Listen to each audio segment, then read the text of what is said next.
Namo tassa bhagavato arahato samma sambuddhassa. Namo tassa bhagavato arahato samma sambuddhassa. Namo tassa bhagavato arahato samma sambuddhassa. Ia berbahagia di dalam kehidupan ini. Ia berbahagia setelah kehidupan ini. Pembuat kebajikan akan berbahagia di setiap kehidupan. Saudara-saudara, para bapak dan ibu, juga adik-adik, pagi hari ini kita akan mengikuti puja bakti yang sekaligus juga menjadi kesempatan untuk kita melepas makhluk.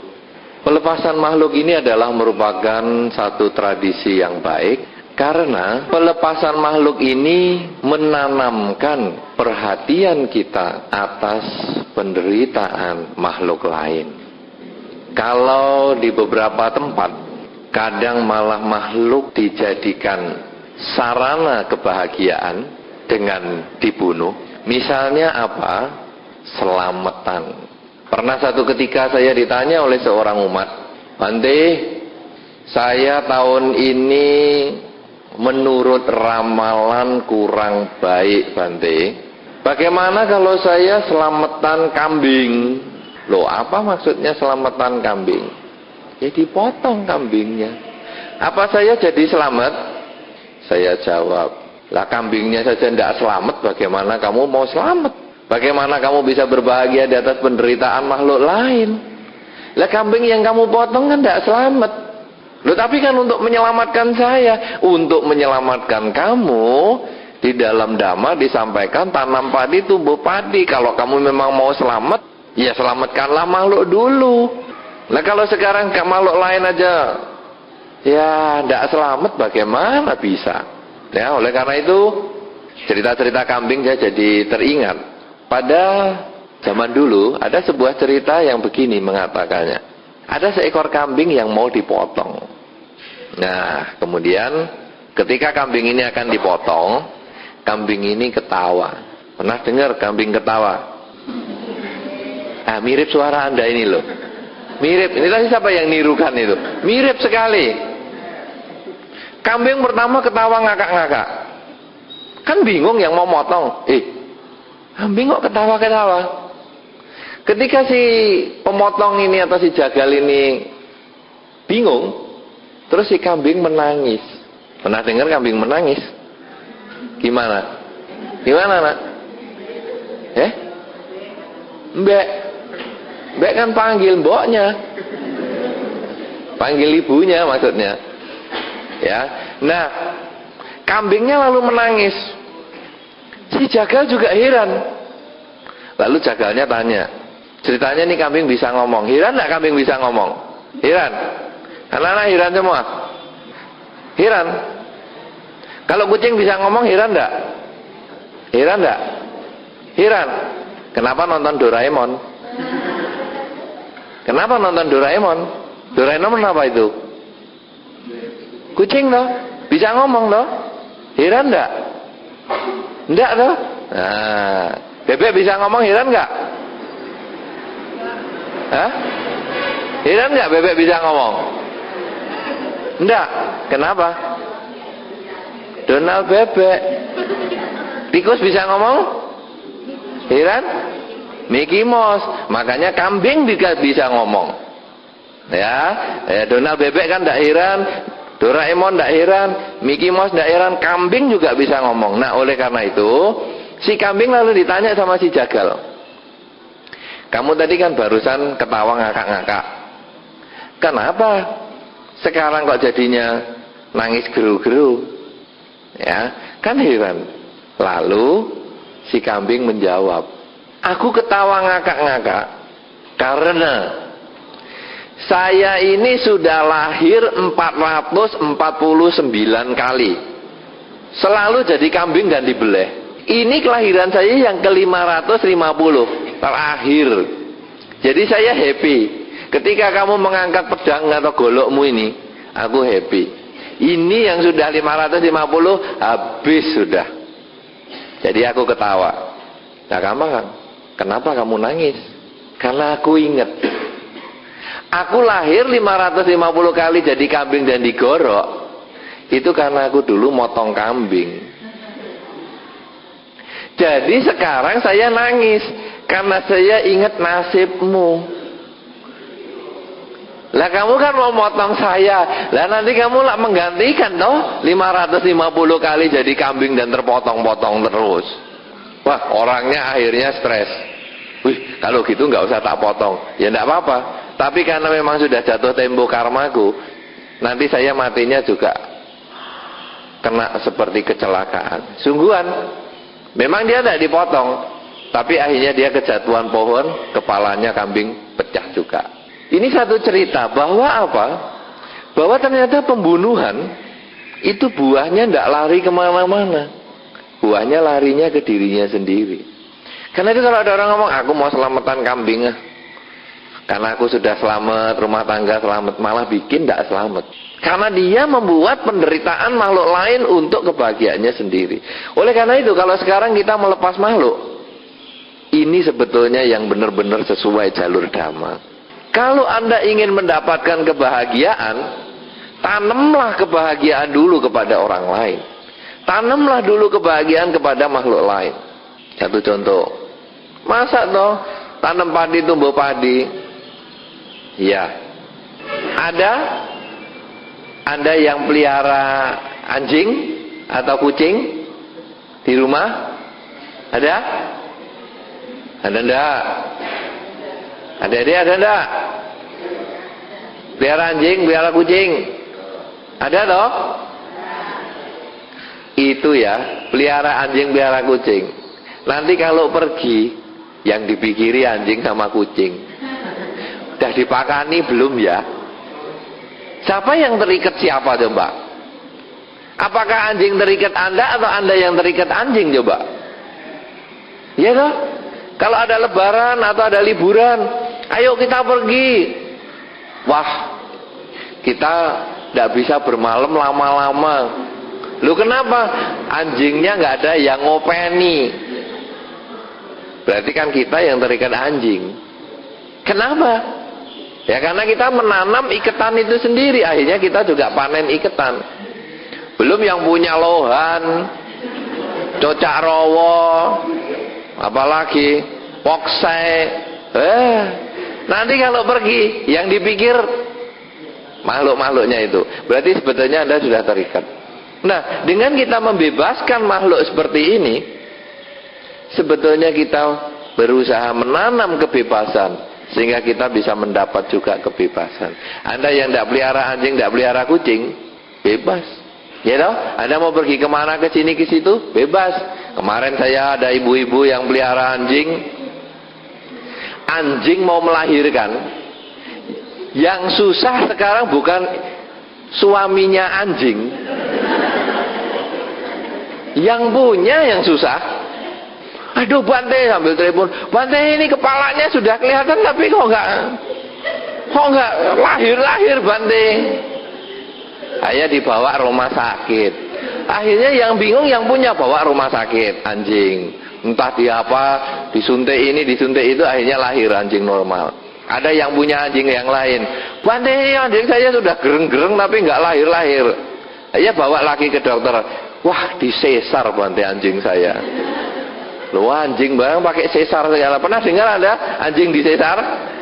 Ada belum? Sekarang sudah ada. Sesungguh-sungguhnya ini sudah pengalaman yang ada sungguhan. Anjingnya nggak bisa lahir normal, bedah anjing.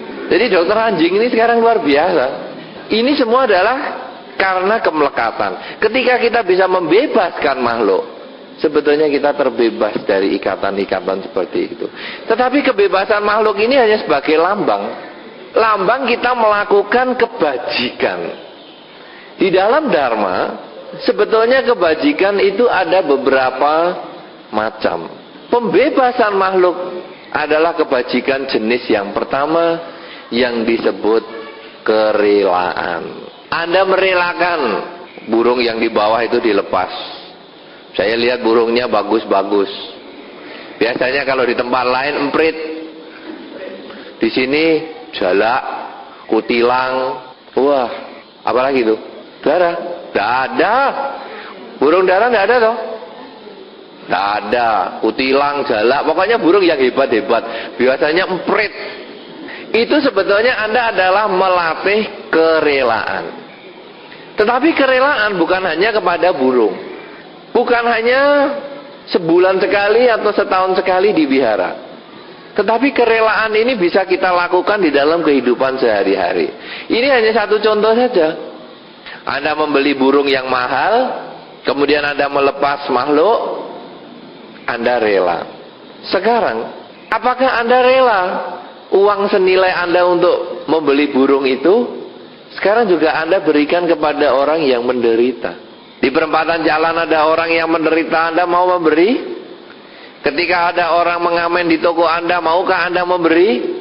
Ketika ada orang yang membutuhkan bantuan Anda, maukah Anda memberi? Itu adalah bentuk kerelaan. Jadi kerelaan bukan dilatih setahun sekali, bukan dilatih sebulan sekali, tetapi sesering mungkin. Tetapi itu adalah level yang pertama. Kalau Anda sudah melepas burung terus, kok hidup saya masih menderita, Bante?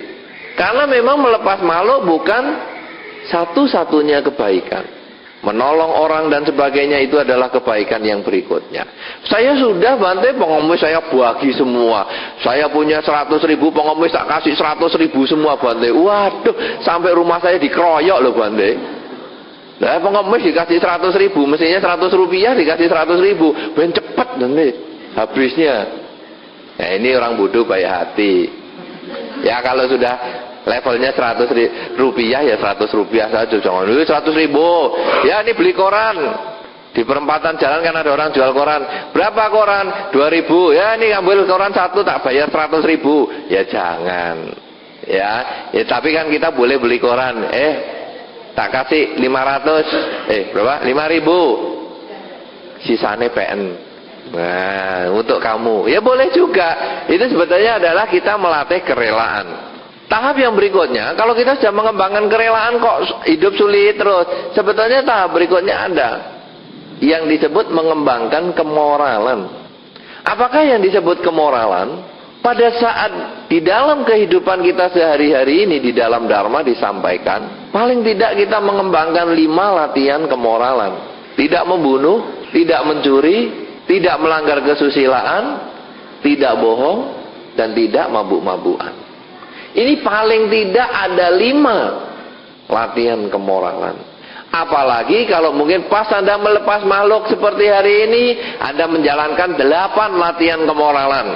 Berpuasa setelah jam 12 siang, tidak menyenang-nyenangkan diri dengan melihat tarian dan menggunakan wewangian perhiasan. Kemudian duduk dan berbaring di tempat yang sederhana. Itu Anda boleh latih. Wah, saya tidak bisa, Bante, 8 latihan kemoralan. Ya sudah, lalu bisanya apa? Pokoknya saya kalau melepas makhluk, hari itu saya tidak mau makan daging. Silahkan. Saya tidak makan daging, Bante, tapi lemes ya, Bante. Ya makan kuah, minum kuahnya aja ya, Bante. Jadi saya kalau beli bakso, baksonya saya pinggirkan, saya makan minum kuahnya aja. Ya kalau memang itu kekuatan Anda, ya silahkan. Jadi semua sebetulnya kita bisa latih. Tapi sebetulnya latihan kemoralan ini yang bagus adalah 8 latihan kemoralan. Seminggu sekali ada latihan, boleh. Melepas makhluk seminggu sekali sambil latihan 8 kemoralan, bagus. Selain itu apa kemoralan? Anda rutin melakukan kegiatan yang bersifat ritual. Misalnya setiap hari, tiap pagi membaca parita. Siapa yang tiap pagi baca parita? Hah? Ada? Ada? Yang tiap pagi baca parita? 1, 2, 3. Nah, bagus. Sudah ada beberapa orang tiap pagi baca parita. Kenapa? Karena yang kita melakukan kebajikan itu yang dapat kita sendiri. Karena di dalam Dharma ini tidak ada Bante aja ya yang bacain. Titip Bante. Kalau Bante baca parita, saya mbok ya dibacain Bante, biar saya happy. Di dalam dunia ini sebetulnya sama dengan orang minum obat, sama dengan orang makan. Apa Anda bisa atau titip? Saya sakit tapi saya tidak bisa minum obat, titip kamu ya yang minum biar saya sehat. Saya lapar tapi saya tidak sempat makan, ini kerjaan banyak, kamu aja ya yang makan supaya aku kenyang. Bisa enggak? Bisa? Tidak bisa toh. Nah, masa sekarang Bante yang doa aja ya Bante biar saya happy. Apa ya bisa? Bante yang meditasi Bante biar saya tenang. Ya tidak bisa. Nah, semua harus kita perjuangkan di dalam dunia ini. Semua kita harus lakukan. Nah, oleh karena itu, kalau kita ingin mengembangkan kebajikan, maka kita juga harus kita lakukan sendiri. Nah, kalau tadi sudah kita melepas makhluk dan sebagainya, maka tahap yang kedua, melakukan ritual keagamaan ini secara rutin. Misalnya tiap pagi dan sore membaca parita, atau tiap pagi membaca parita, boleh. Atau tiap sore membaca parita, boleh. Ya, malam mau baca parita, boleh. Ya, baca paritanya juga yang serius. Jadi jangan baca parita kayak baca Quran. Namo tassa bhagavato pokoknya rampung. Kalau ditanya Bantenya sudah baca? Sudah. Piye carane? Cepet-cepetan. Baca parita yang sungguh-sungguh, direnungkan. Namo tassa bhagavato arahato sama sambuddhassa. Apalagi bisa membaca terjemahannya, sangat baik sekali. Karena nanti di dalam banyak parita, kemudian ada gata dan sutta. Nanti di situ Anda bisa melihat Dharma itu indah sekali. Kita bisa laksanakan di dalam kehidupan. Seperti misalnya Karania Metta Sutta, di situ isinya bagaimana pengembangan cinta kasih yang kita bisa gunakan di dalam kehidupan sehari-hari. Jadi bacanya pelan-pelan dan dihayati. Jangan malah disingkat.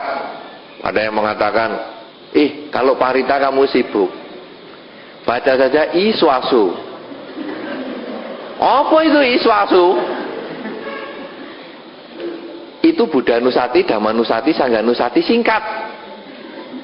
Iti Piso dan sak terusnya. Swakato dan seterusnya. Supatipano dan seterusnya. Iswasu komplit. Kok enak? Nah, kenapa nggak baca Natasa? Apa itu Natasa? Namo tassa bhagavato arahato sama sambuddhassa natasa. Ini kan karpe dewe. Ya. Nah, oleh karena itu kalau kita baca parita ya yang sungguh-sungguh. Tapi kalau waktu kita pendek, baca parita itu cukup namakara, wandana, tisarana, Pancasila. Dah.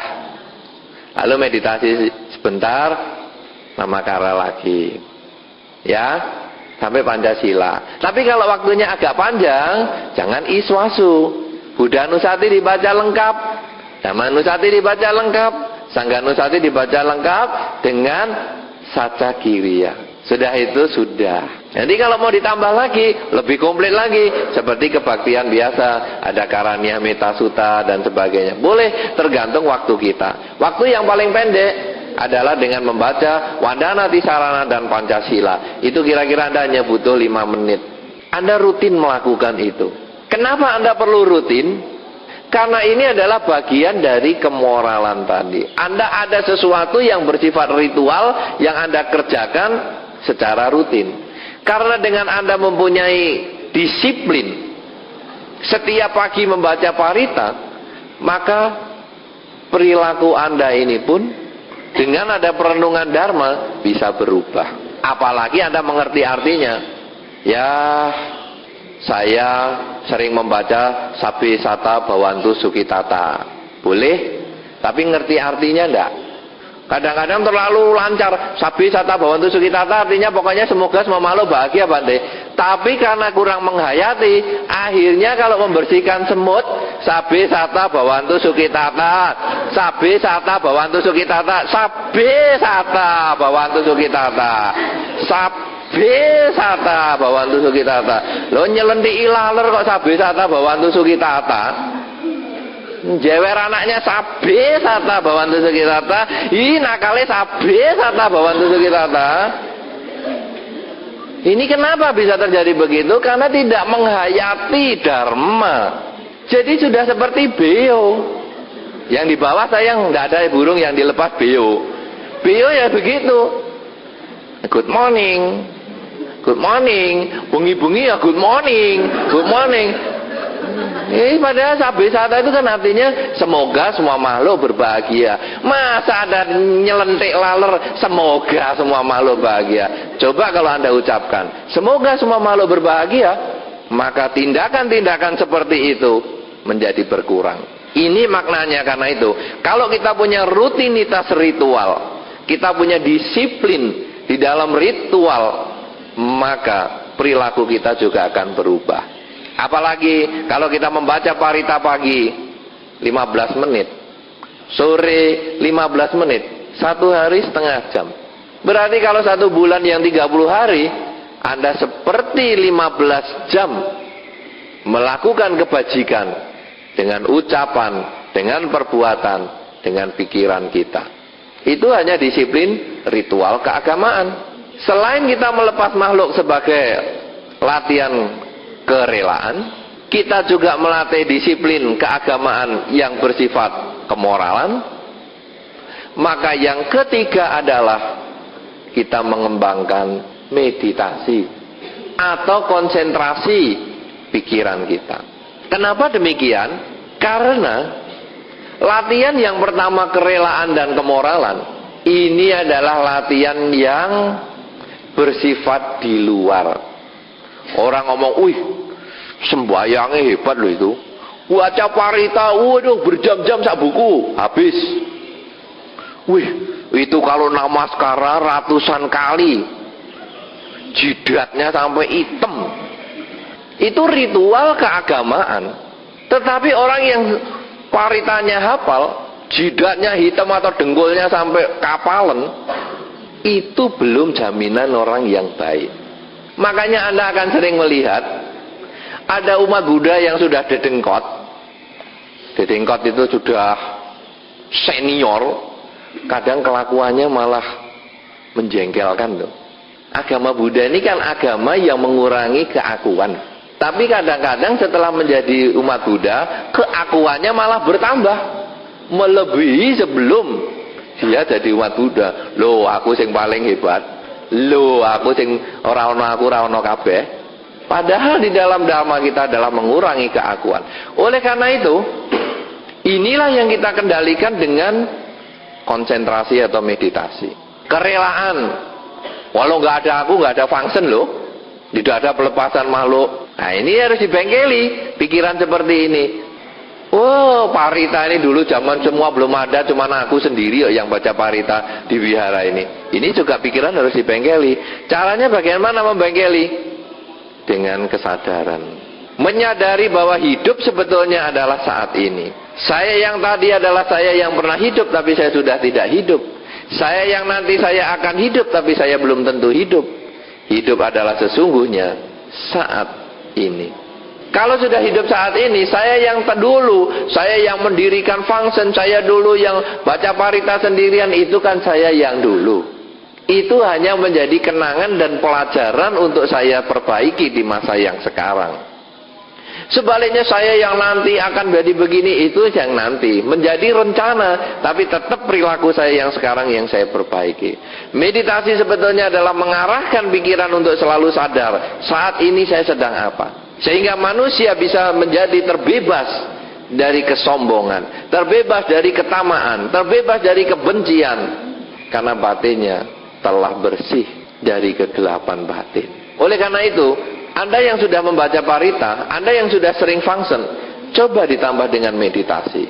Karena 3 perilaku ini, kerelaan, kemoralan, dan konsentrasi, itu tidak bisa dilepaskan dari perilaku seorang umat Buddha. Umat Buddha bukan hanya umat yang sering function. Umat Buddha bukan hanya umat yang sering kebaktian. Umat Buddha bukan hanya umat yang sering meditasi. Tetapi umat Buddha adalah yang sering melakukan ketiga hal itu. Kerelaan, kemoralan, konsentrasi. 3 hal ini tidak bisa dilepaskan satu dengan yang lainnya. Aku senang agama Buddha adalah karena meditasinya. Aku nggak mau baca parita, aku nggak mau upacara-upacara, pokoknya aku meditasi. Ini juga bukan umat Buddha yang benar. Aku umat Buddha function. Pokoknya kalau function aku ikut, kalau baca parita aku ogah. Ini juga bukan umat Buddha yang benar. Aku umat Buddha baca parita, meditasi kesel, function emoh. Ini juga bukan umat Buddha yang benar. Karena tiga-tiganya ini harus Anda lakukan bersama. Dan apa manfaatnya kalau kita melakukan? Di dalam Dhamma disampaikan, kalau seseorang berbuat baik, kalau di dunia ini dia sering melakukan kebaikan, di dunia ini pula dia akan berbahagia. Coba yang Anda selalu tanyakan dalam kehidupan sehari-hari, orang itu baik apa jelek ya? Kalau baik aku tak kumpul, kalau jelek aku mau. Karena Anda juga kepingin berkumpul dengan orang yang baik. Orang yang baik di dalam Dhamma adalah yang mereka melakukan kerelaan, kemoralan, dan konsentrasi. Ketika mereka melakukan itu, mereka dicintai oleh masyarakat, dicintai oleh lingkungan, dinantikan kehadirannya dimanapun juga. Kemudian di dalam Dhamma disampaikan berikutnya, kalau setelah mati ada surga, orang yang baik ini mempunyai kesempatan untuk terlahir di alam surga. Tapi kalaupun tidak ada surga, orang ini sudah berbahagia di kehidupan ini. Sebaliknya kalau orang yang melakukan kejahatan, tidak mengembangkan kerelaan, tidak melakukan kemoralan, tidak melaksanakan meditasi, maka di dalam kehidupan ini pun dia mengalami penderitaan. Setelah mati, kalaupun ada alam menderita, dia punya kesempatan untuk terlahir di alam menderita. Oleh karena itu saudara-saudara, marilah kita bersama-sama melepas makhluk. Tetapi kita juga hendaknya jangan hanya berhenti pada melepas makhluk. Marilah kita juga mengembangkan kemoralan. Paling tidak 5 kemoralan. Tidak membunuh, mencuri, melanggar kesusilaan, bohong, dan mabuk-mabukan. Dan juga marilah kita mengembangkan konsentrasi di dalam meditasi. Paling tidak sering mengucap di dalam hati, semoga semua makhluk berbahagia, semoga semua makhluk berbahagia. Ucapkan kalimat ini sepanjang hari ketika Anda tidak sibuk, ketika Anda sedang berjalan, ketika Anda sedang duduk, ketika Anda sedang berdiri, sedang berbaring, selagi tidak tidur. Seringlah ucapkan, semoga semua makhluk berbahagia. Dengan demikian, di dalam kehidupan ini Anda akan berbahagia. Setelah kehidupan ini pun, kita punya kesempatan untuk terlahir di alam bahagia. Di dalam Dhamma disampaikan, seseorang akan berbahagia di dalam kehidupan ini. Seseorang akan berbahagia setelah kehidupan ini. Mereka yang mengembangkan kebajikan, mengembangkan kerelaan, kemoralan, dan konsentrasi, akan memperoleh kebahagiaan di dalam setiap kehidupan. Semoga Anda semua selalu bersemangat di dalam mengerjakan kerelaan, kemoralan, dan konsentrasi. Semoga Anda berbahagia sesuai dengan yang Anda harapkan. Semoga semua makhluk baik yang tampak maupun yang tidak tampak akan memperoleh kebaikan dan kebahagiaan sesuai dengan kondisi karmanya masing-masing. Sabe sata bawantu sugitata.